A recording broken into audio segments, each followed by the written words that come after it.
Hi guys, and welcome back to my channel. So if you would like to see my eyebrow routine, then you know what to do. Just keep watching. So first I'm going to brush my brow hairs up, and I am using a double-ended Morphe brush.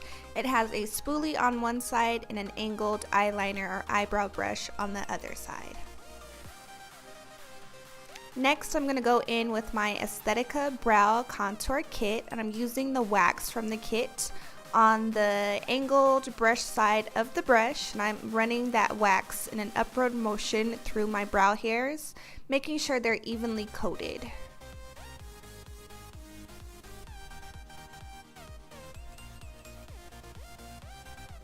So then I'm going to go in with my concealer, and today I'm using my Maybelline Fit Me Concealer, but you can use whatever concealer you usually use to clean up your brows.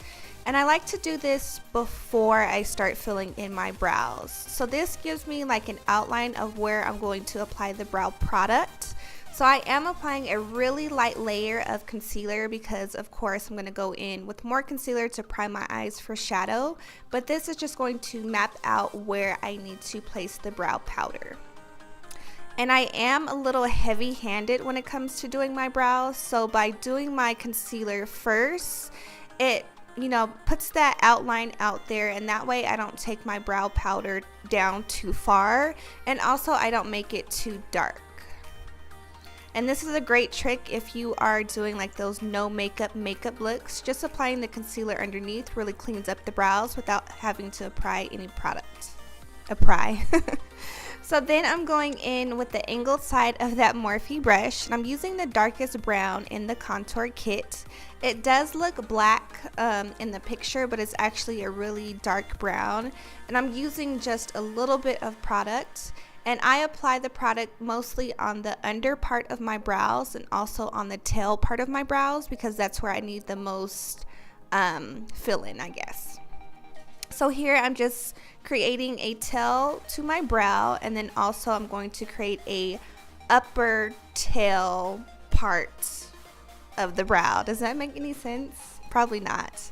But with any additional product left on the brush, I do run it through my brows, and also make sure that you are brushing through your brows, and that way you don't have any dark patches from the brow powder. So again, I'm using the same dark brown color. I'm not switching out any colors, just the one, and I'm working it on the upper portion of the tail and then just running any additional product throughout the brows. My brows are pretty full, so I don't have to do much, just the under part and the tail. So here is just a side by side of the brow that's done and the brow that we are going to finish up next. So not too much of a difference, just like I said, the tail part and the under part. So this part I'm just going to speed through pretty quickly because I do the exact same thing on each brow. Now with this brow, it is my trouble brow, so it does require a little bit more product, especially on the under part and then also on the tail part. And can we just count how many times I say brow in this video? So like I said, this one requires a little bit more product. Especially on like the upper tail part. And then just running additional product through the brows and brushing them out. And brows are meant to be sisters, not twins, so they don't have to be perfect, but they need to be like biological sisters and not like adoptive sisters, okay?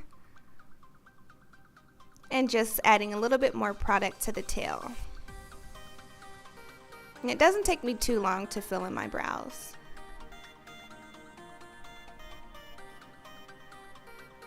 And I'm just looking over, making sure I like what I see. And then I'm going in with an Essence brow gel. It's called the Make Me Brow, and I'm using the color Browny. But you can definitely use a clear setting gel if you want. And just brushing that product upwards. Thank you guys so much for watching this video. Remember to subscribe to my channel if you are not already subscribed. Give this video a big old thumbs up. Give me a comment down below, and that way I can talk to you guys, and I'll see you guys next time. Bye!